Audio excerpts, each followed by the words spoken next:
Did you know that one U.S. president was nominated for a Grammy Award and was an accomplished musician, and another used to be a wrestler?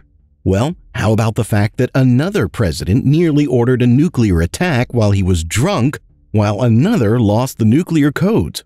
Here are 12 little-known facts about some of the most famous U.S. presidents. Whether you're a history buff or just looking for interesting trivia, you'll love these fun facts. And we're sure that you won't know all of these tasty tidbits of presidential trivia. Welcome back to Facts Fanatics. We're dedicated to bringing you the most interesting and unbelievable pages of history.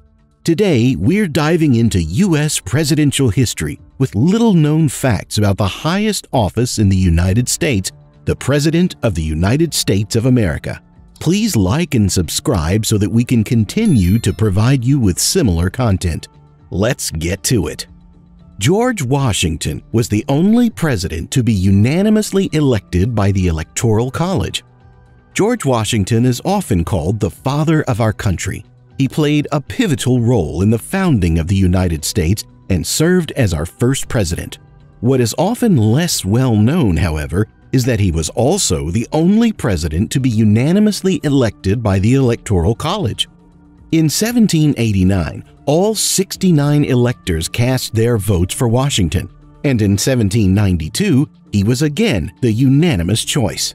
This show of unity was a testament to Washington's popularity and stature as a leader. To this day, no other U.S. president has been elected unanimously by the Electoral College. John Quincy Adams was the first U.S. president to be photographed. Photography was still a reasonably new technology when John Quincy Adams became the 6th President of the United States in 1825. Adams was intrigued by this new invention and became the first president to have his portrait taken when he sat for a session with Philip Haas in March 1843. The photo wasn't taken until 15 years after Adams served as the nation's 6th president. Although 3 photographs were taken, only one print is known to have survived. Richard Nixon was a great musician. While most people remember Richard Nixon as the 37th President of the United States, few know that he was also an accomplished musician. Nixon took up the piano at a young age and quickly developed a passion for jazz. He continued to play throughout his college years. After graduating from law school, Nixon decided to pursue a career in politics. However, he continued to play music as a hobby and even gave a few public performances during his time in office. In addition to the piano, Nixon was also proficient on the saxophone, clarinet, accordion, and violin. Nixon's musical talent was an asset politically. He appeared on television in 1963, playing a tune as he wrote. That performance helped rehabilitate his image after he lost the gubernatorial election the prior year. He was even nominated for a Grammy Award at the 21st Annual Grammy Awards, although that nomination was not for his musical talents, but instead for his interview with David Frost. Lyndon B. Johnson conducted interviews from the bathroom. Lyndon B. Johnson was known for many things during his time as President of the United States. He initiated various civil rights laws, expanded Social Security, and presided over a time of economic growth. However, he was also known for holding meetings from the bathroom. Historian Robert Dallek explains that LBJ would often abuse his aides by shouting at them in public while calling them into the bathroom for a meeting. Another historian described the bathroom meetings as a matter of course, bizarre as it was. President Abraham Lincoln was in the Wrestling Hall of Fame. Abraham Lincoln is best known for being the 16th President of the United States, but did you know that he was also a highly skilled wrestler? In fact, Lincoln was so good at wrestling that he was inducted into the National Wrestling Hall of Fame in 1992. Born in rural Kentucky, Lincoln was exposed to wrestling at an early age. He quickly developed a reputation as a formidable opponent. One of the best-known stories of Lincoln's wrestling prowess involves him taking on the leader of Clary's Grove Boys, a local gang in New Salem, Illinois. Although there are different accounts of the match, there was no dispute that after the match, Lincoln gained the respect, friendship, and support of that same gang leader. Today, he remains an inspiration to athletes and politicians alike. President Abraham Lincoln was a licensed bartender. Lincoln was not only a champion wrestler, but he was also a licensed bartender.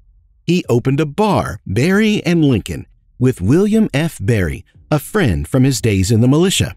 The bar was located in New Salem, Illinois, and was opened in 1833. The pair bought the license for $7 and sold brandy, gin, wine, rum, and whiskey. Despite the thriving business, Lincoln's bartending days were short-lived. Berry was an alcoholic and spent all of his days drinking the inventory. Lincoln eventually sold his interest back to Berry in April 1833. U.S. President Zachary Taylor overdosed on cherries.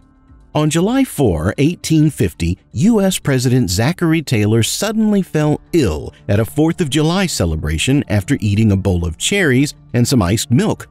Doctors were baffled by his symptoms, which included severe stomach cramps and diarrhea. After several days of treatment, Taylor's condition worsened and he developed a high fever. Eventually, he died on July 9. The cause of his death was a mystery and is still disputed to this day.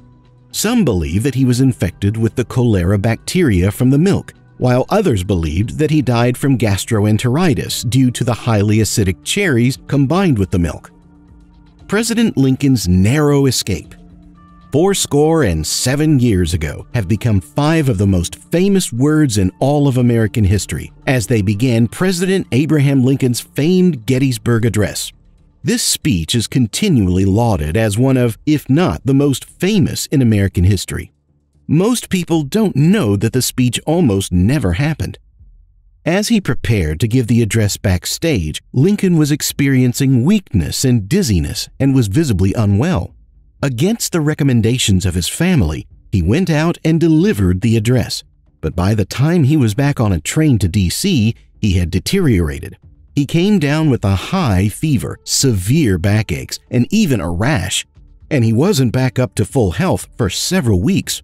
While White House doctors at the time told him it was just a minor case of the flu, later research suggests that Lincoln actually had a full-blown case of smallpox and was extremely lucky to have remained alive. President Bill Clinton lost the nuclear launch codes. In 2000, then-President Bill Clinton lost the nuclear launch codes for a period of 6 months. The codes are needed to authenticate an order to launch a nuclear weapon. According to ex-chairman of the Joint Chiefs of Staff, General Hugh Shelton, the codes were to be replaced every 4 months. When an officer was sent to get the old codes, he was told that the president had them on his person and was not to be disturbed. Later, another officer went to retrieve the codes and was told a similar story. Eventually, an aide had to admit that the codes could not be found and that they had been missing for months. Speaking of nuclear codes, let's talk about our next presidential secret. President Nixon nearly ordered a nuclear attack when he was drunk. Some U.S. presidents were known for their affinity for alcohol and the ability to put it away as if it was nothing. But Richard Nixon was not one of them. He did enjoy alcohol, but he was not good at holding his liquor. In fact, small amounts would seriously impair him. One famous instance of this was in 1969, after North Korea shot down a U.S. spy plane doing reconnaissance work. Nixon, fully drunk, became irate and ordered a nuclear strike against North Korea. Thankfully, his Secretary of State, Henry Kissinger, was able to talk him off the ledge and have him reassess the situation in the morning once he had sobered up. Thankfully, Nixon listened, and World War III was avoided. One president was a male model and was on the cover of Cosmopolitan magazine. General President Ford had a long and illustrious career in the Navy and in politics. But before he entered politics, Gerald Ford worked as a male model in his 20s. He was featured on the April 1942 cover of Cosmopolitan magazine in his Navy uniform. His work as a model also became useful when finding a wife. He met another model, Elizabeth Bloomer, while modeling, and she eventually became his wife. This president was a cousin of the founder of Playboy magazine, Hugh Hefner. John F. Kennedy was often called the Playboy president. However, one president was actually cousins with the OG Playboy, Hugh Hefner. It turns out that our 43rd president, George W. Bush, and the founder of Playboy are distant cousins.